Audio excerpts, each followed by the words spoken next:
ہیں جب سگے بھائیوں میں غلط فہمی پھیلا دی جاتی ہے تو جھگڑا لڑائی ہونے لگتی ہے،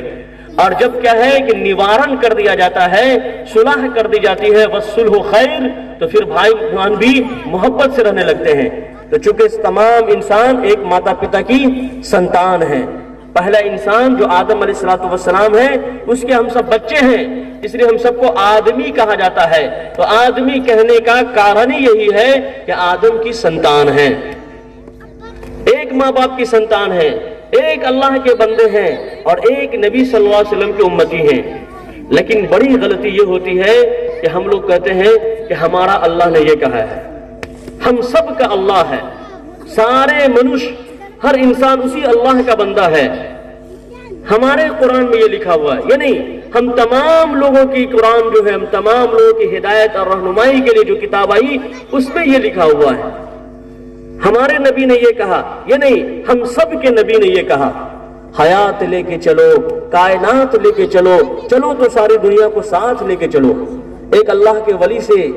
کسی آدمی نے سوال کیا کہ لوگ کہتے ہیں کہ 73 فرقہ ہوگا، ایک ہی فرقہ جنت میں جانے والا ہوگا، اب بتائیے وہ فرقہ کون ہے جنت میں جانے والا؟ تو کہا کہ وہ فرقہ ہے جنت میں جانے والا جو سب فرقہ کو جنت میں لے جانے کی کوشش کرتا ہے اور فکر کرتا ہے اور اس کے لیے سنگھرش کرتا ہے، وہی فرقہ کیا ہے کہ جنت میں جانے والا ہوگا۔ تو اللہ کی جنت تو اتنی چھوٹی نہیں ہے کہ صرف ہم اپنے لیے اس کو محفوظ کر کے رکھیں۔ ارے بھائی، ہر ایک کے لیے کوشش کرنا ہے۔ قل یا ایھا الناس انی رسول اللہ الیکم جمیعا، اے محمد صلی اللہ علیہ وسلم آپ لوگوں کو یہ بتا دیں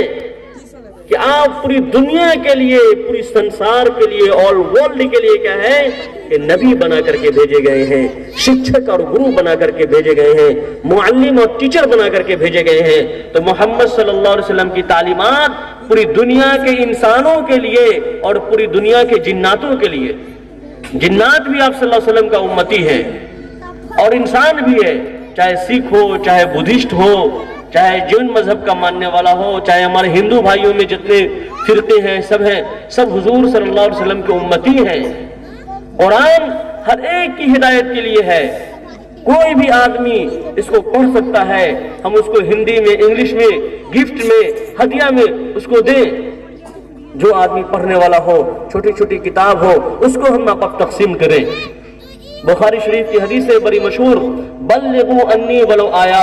نبی کریم صلی اللہ علیہ وسلم نے ارشاد فرمایا کہ اے لوگوں، میری طرف سے ایک بات بھی معلوم ہے تو اس کو دوسروں تک پہنچا دو۔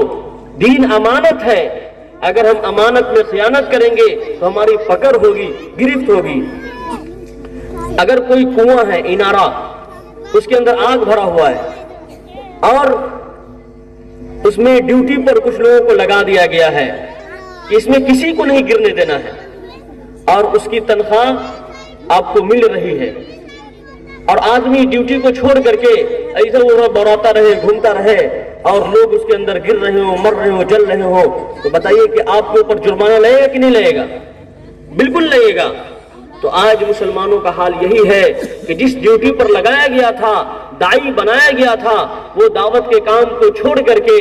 اور اپنی زندگی میں عیش موج کر رہے ہیں، اور روزانہ لاکھوں لوگ بغیر کلمہ کے مر رہے ہیں اور سب کے سب جہنم میں جا رہے ہیں۔ بغیر کلمہ کے مرے گا آدمی جہنم میں جائے کہ نہیں جائے گا؟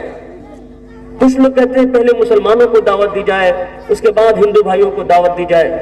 مسلمانوں کو بھی دعوت دینی ہے اور ہندو بھائیوں کو بھی دعوت دینی ہے۔ جو مسلمان ہے جمعہ کی نماز پڑھتا ہے، عید بقرعید کی پڑھتا ہے، جنازہ کی پڑھتا ہے، تو جہنم کے کنویں سے 2-4 کلومیٹر دور ہے، اور جو بیچارہ کچھ بھی نہیں کرتا ہے، شرک بت پرستی میں مبتلا ہے، وہ جانتا نہیں ہے، تو وہ تو جہنم کے قریب ہے۔